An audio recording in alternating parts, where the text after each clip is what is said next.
Oh, hey guys, welcome to a special edition of Taylorbotics. We are reporting live today from the headquarters of Taylorbotics, aka Mr. Taylor's home office.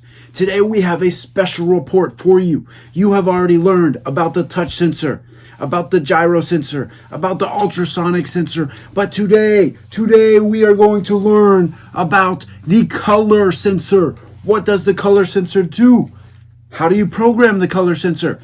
I've got 3 amazing challenges that you are going to do. And once you complete those 3 challenges, you are going to be able to work with a partner to use that engineering design process to build and create your own sumo bot to compete against your classmates. So, without further ado, we're going to get to the color sensor. Each and every one of you is going to be able to use the color sensor. What's that? Oh, for the great price of free. Free. You get your own color sensor to use on your robot. I've got Alpha. I've got Alpha here that has the color sensor attached. Now, as we start, I think I have an expert who's going to explain the color sensor. Let me see if they're ready. Is our expert ready? I don't know. Yeah, I'm kind of live on air. Yeah, okay. Let me go see if I can find the expert.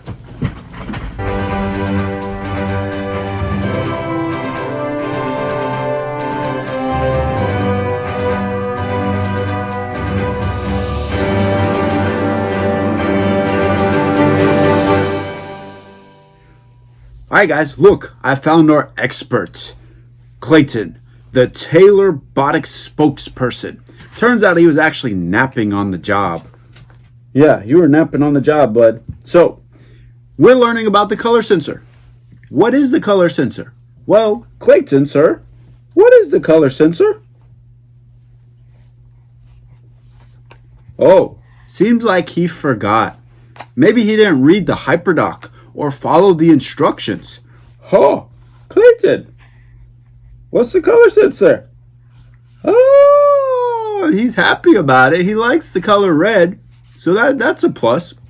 Well, since our Taylorbotics spokesperson is no good, maybe we should go to the field reporter, Mr. Taylor, in the classroom and let him explain the color sensor. Oh, also, shout out to Mr. Morrell for this awesome onesie that the little man is in. Check that out. Oh, little Clayton. All right, here's Mr. Taylor with more about the color sensor.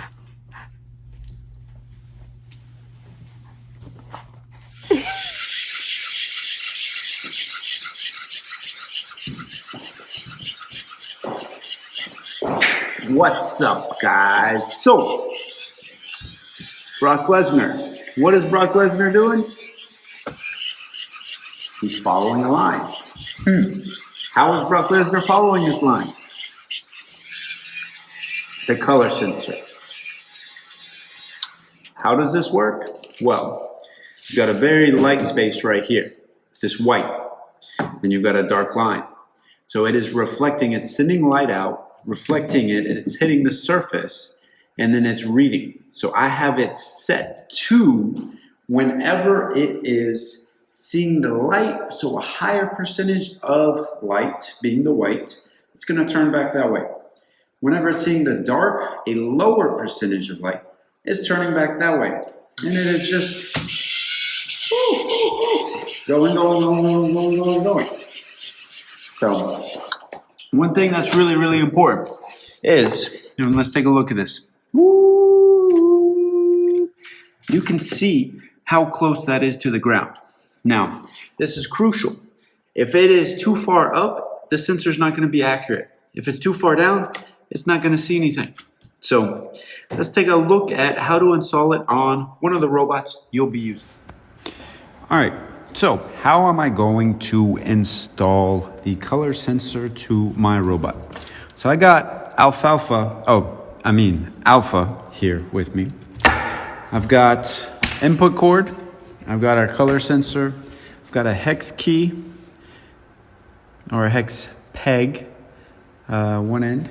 I've got 2 black pins and I've got a connector. So what I'm gonna do, I'm just going to put my black pins in. I'm going to put the hex key on the top. Why do I keep saying hex key? Hex peg, pin, whatever, and connect it there. So right now, I have my light sensor that's gonna be facing down because it's gotta face towards the surface. And right here on the robot, I'm gonna click, and that is perfect, perfect. The right amount. I can then just plug in, and it's a sensor, so it's gonna go on one of my number ports. I think the default for the color sensor is 3, so I'm gonna put it in there, and we're ready to go. We're ready to sense some colors or determine the percentage of light reflected off of our surface. So with the color sensor, like I said before, you're gonna have 3 challenges to complete. The first challenge is going to be a familiar one that you have conquered before.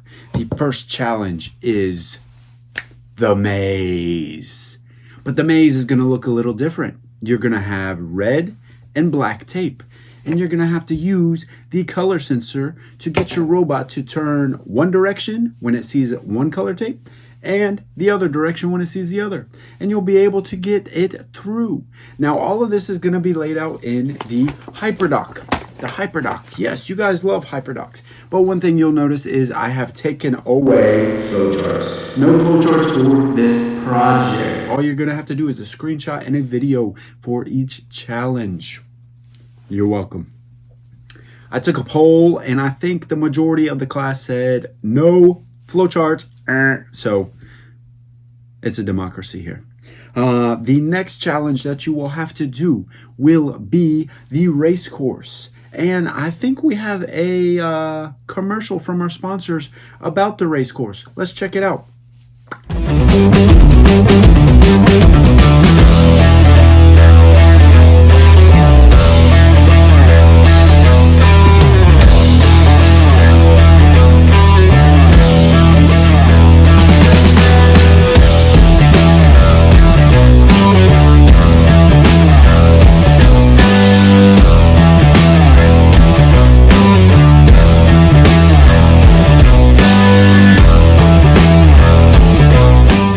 Hope you like that. We'll see how fast some of you guys can get around that track using the color sensor. We might have some fun with that. We might make some adjustments to the track with some more colors, maybe to make it speed up on the straightaways and maybe slow down around the curves. We'll see. And the third challenge, you are going to program your robot with the color sensor that when it sees something blue, and I'll have strips of paper all around, so when it sees something blue, it is going to change the display on the robot. Now, we've done this before, so you should know how to change the display. Then it'll keep moving along, and when it sees something yellow, it's going to make a sound out of the speaker. And when it gets to the third primary color of red, it is going to do a synchronized dance. Let's say for maybe 20 seconds.